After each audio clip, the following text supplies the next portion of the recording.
exactly बेयाव रांनि बिबांखौ होनाय जायाखै जेनेब्ला नोङो जोंनि बर'नि बिफा बड'फा उपेन्द्रनाथ ब्रह्मनि जिथु स्टेज गायसननाय बे गायसननायाव जेसेबां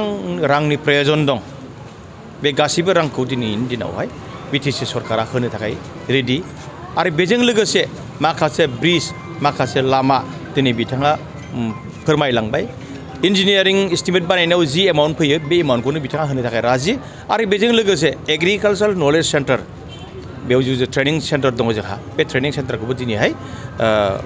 न'आबो कमप्लिट जाबाय दिनै दरजा बेखेवबाय आरो बिनि उनावहायनो बेयाव ट्रेनिंनि बेबस्थाया सोलिबाय थासिगोन इपिपिएल राजनिति दोलोनि आफादगिरि आरो बिटिआरनि चिफ मानगोनां प्रमद बर' सारनि जिथु दैदेननाय सरकार आरो दैदेननाय राजनिति दल बे राजनिति दला दिनैनि दिनावहाय बिटिसि ओनसोलनि 35 लक्ष मानसिफ्रा दिनै बजबनानै लाबाय बरायनानै लाबाय दिनै लोब लोब गुबुन गुबुन राजनिति दोलोनिफ्राय बिपिएफआनो जा जिएसपिआनो जा बिजेपिआनो जा दिनै गोबां राजनिति दोलनि मानसिफ्रा दिनै इपिपिएल दोलोआव हाबगासिनो दं बियो एकदम रोखा फोरमान जाबाय आरो दिनै मोनसे फोरमान जाबावदों मानास सेरफां समस्तियाव दिनै 2000निबो बांसिन बिपिएफ आरो जिएसपि राजनिति दोलोनि आरो गुबुन गुबुन राजनिति दोलोनि दिनैहाय जोंनि दोलाव जगदान जादों बे जोबोद मोजां जादों आरो जोंनो रायजो राजाफ्रा खोथा होबावदों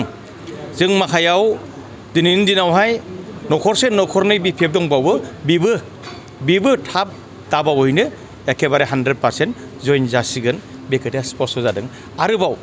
बिपिएफनि जायफोर दिनैनि दिनावहाय ब्लक लेभेलनि डिस्ट्रिक्ट लेभेलनि दैदेनगिरिफोर दं बिसोर दिनैनि दिनावहाय जोंजों अलरेडि कानेक्सन जाखाजोब्बाय बिसोरो सम फैयोब्लानो जोंनि दोलोआव जगदान जाजोबगोन बे स्पष्ट जादों दिनैहाय जाने डिस्ट्रिक्ट लेभेलनि जिथु लिडार्सफोर दङ माखासे दिनैबो माखासे जइन जाबाय जोंजों बिपिएफनि माखासे लिडारफ्रा दिनै जइन जाबाय आरो बेजों लोगोसे बिथांमोनजों सोमोन्दो थानाय बा जोंजों सिं सोमोन्दो थानाय गोबां लिडारफ्रा थाबैनो जोंजों जइन जाबावगोन बे स्पष्ट जाबाय बिटिआरनि जौगाथायनि माखासे खामानिफोरखौ नुनो मोनदों बेसेबांसो रांनि एक्जाक्टलि बेयाव रांनि बिबांखौ होनाय जायाखै जेनेब्ला नोङो जोंनि बर'नि बिफा बड'फा उपेन्द्रनाथ ब्रह्मनि जिथु स्टेज गायसननाय बे गायसननायाव जेसेबां रांनि प्रयजन दं बे गासैबो रांखौ दिनैनि दिनावहाय बिटिसि सरकारा होनो थाखाय रेडि आरो बेजों लोगोसे माखासे ब्रिज माखासे लामा दिनै बिथाङा फोरमायलांबाय इन्जिनियारिं एस्टिमेट बानायनायाव जि एमाउन्ट फैयो बे एमाउन्टखौनो बिथाङा होनो थाखाय राजि आरो बेजों लोगोसे एग्रिकालचार नलेज सेन्टार बेयाव जे ट्रेनिं सेन्टार दङ जोंहा बे ट्रेनिं सेन्टारखौबो दिनैहाय न'आबो कमप्लिट जाबाय दिनै दरजा बेखेवबाय आरो बिनि उनावहायनो बेयाव ट्रेनिंनि बेबस्थाया सोलिबाय थासिगोन